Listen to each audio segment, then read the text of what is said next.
Right, brand new reaction, Hiroshima after the bomb. This is from Hiroshima. They make amazing videos. Before we do get into this, I have been uploading videos to my Patreon. There's a link down below in the description for videos that I can't upload to YouTube. Right, after the bomb, let's go. We all know how the Second World War ended, with the decision to drop the atomic bomb on Hiroshima on August the 6th, well as on Nagasaki on August the 9th. Crazy. Whilst much is known about the decision to drop the bomb on Hiroshima, not a great deal is said about the conditions in the city in the immediate aftermath of the bombing. The bomb was dropped at 8:15 in the morning. That's actually crazy because with disaster events like this, right, like Chernobyl and stuff, we know the aftermath, but you never really this isn't really spoken about. 70,000 people were killed near instantly, with about 10,000 more dying after fires swept through the city. So in the wake of the atomic bombing, the central Japanese government didn't know what had happened. The US Air Force had been conducting bombing runs over Japan. What do you mean you didn't know what happened, bro? You just had two fucking giant bombs Continuously for months by this point, and the alarm wasn't really sounded until the army garrison at Hiroshima stopped reporting in.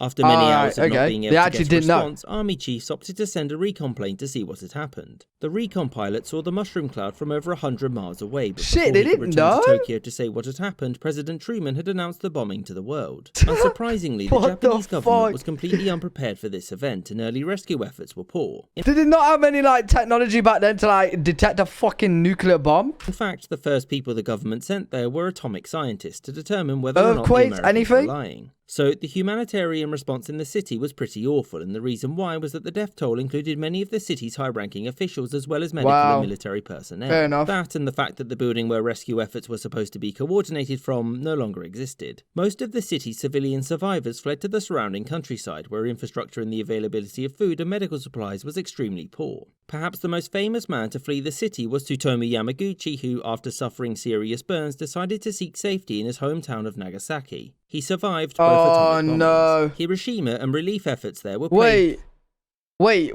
actually, I'm not too sure.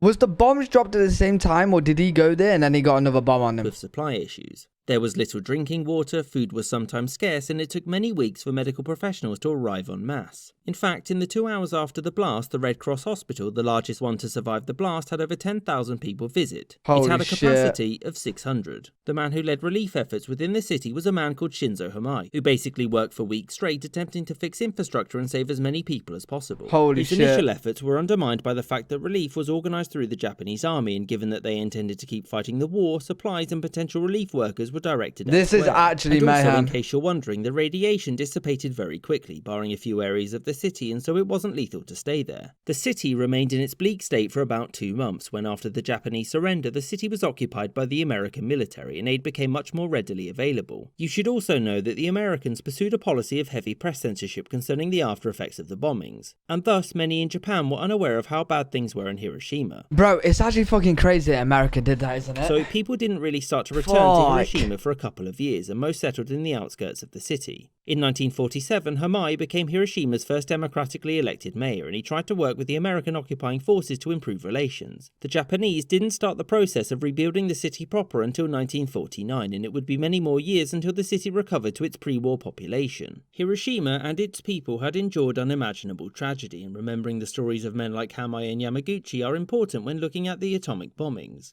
I hope you enjoyed this episode. I think it was dropped at the same time then. Someone explained in the comment. I'm pretty sure there was. Really good video. Really interesting, actually. Hopefully you guys did enjoy it. If you did, make sure you leave a thumbs up. Make sure you subscribe for more content. And I'll see you all in the next one.